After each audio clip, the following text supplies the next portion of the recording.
Yes, well, hello then. I do hope you're all well, and I do hope you all had a wonderful weekend. Well, this week's going to be rather interesting. What am I talking about? Well, it seems our pretty vacant Patel's plans to process asylum seekers in other countries face a Conservative revolt. Yes, the Conservative Party are revolting, and in more ways than one.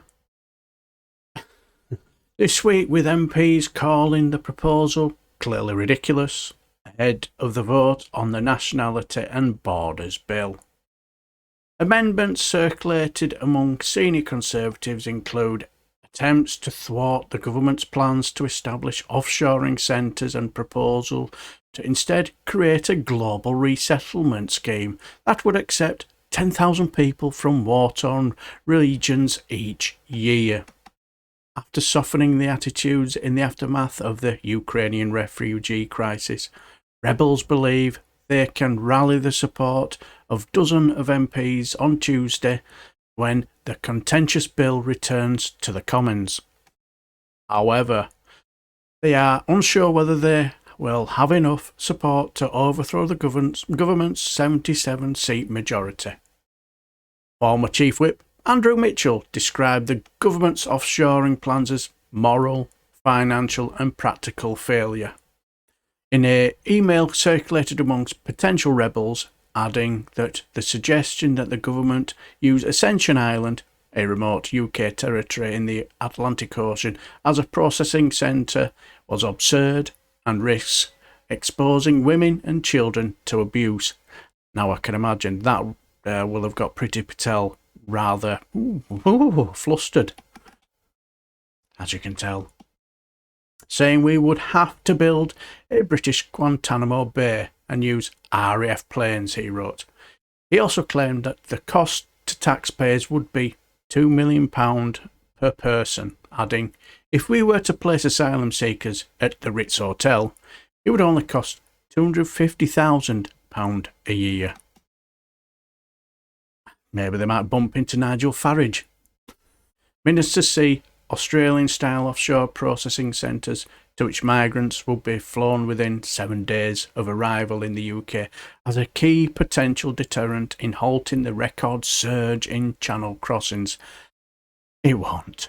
If you're determined to get here, if you had a choice of chancing your arm here or chancing your arm of fleeing bombs, I think I know which choice I would take.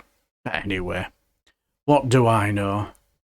At the same time, the government appears to be observing a shift in public attitudes towards asylum seekers in the midst of Ukraine's conflict. Yeah, probably because of the colour of the skin, more likely. Former Brexit Secretary David Davis stated, I find it hard to imagine that the current climate that we are going to send Ukrainian asylum seekers offshore if they arrive here by boat. If you can't do it to a Ukrainian asylum seeker, how are you going to do it to anyone else? Former Home Office Minister Damian plans to rebel as well, voting in favour of a Lord's amendment that establishes a permanent legal route for asylum seekers. I've always common sense. Give them a safe passage here and process them here. It's not a problem, is it? Conservatives are being urged to vote in favour of an amendment that would establish a safe statutory resettlement scheme that can be flexed in response to crisis. Never again should the government experience the chaos of the last few weeks or the months of chaos followed the fall of Kabul, the email said, referring to Ukraine. The bill was returned to the Commons after the Lords voted to remove Clause 28, which would have allowed asylum seekers to be removed from the UK and sent overseas to a third country to have their asylum claimed processed.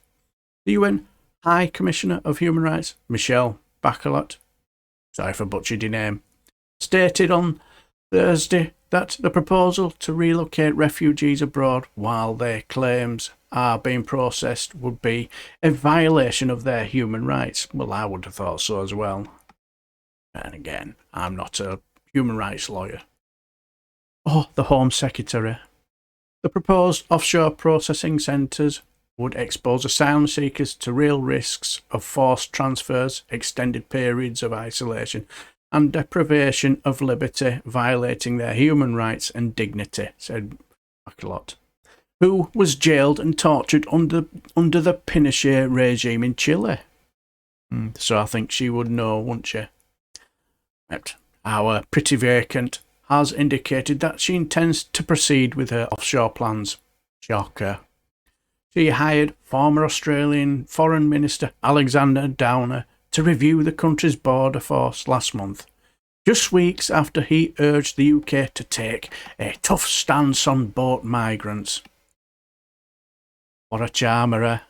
However, the search for a willing location to house an offshore centre has so far been unsuccessful.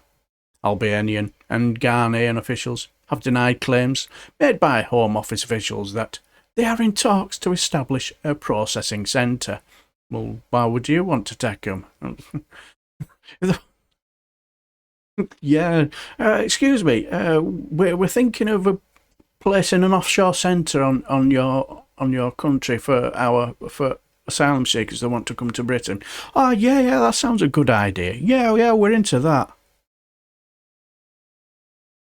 So far this year, UK authorities have rescued or intercepted 2,923 people in 97 boats making the perilous journey. Last year, it took until May the 13th to reach that figure.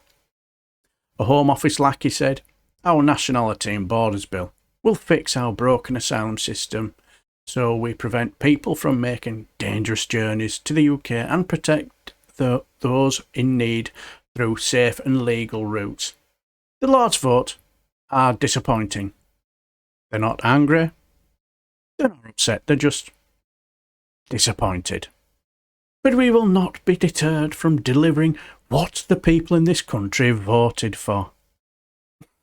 Do you know what that tells me? That tells me straight away that what they're going to do, just leave it a couple of weeks, and then once they get here and school placements and you go to the hospital or go to a doctor because you broke your toenail or something, and you see quite a few people speaking foreign, that will soon change the tune. I think that's what they're banking on. You know, don't worry. Yeah, it's a bit of a thing at the moment, but don't worry. Our voters will soon revert back to normal.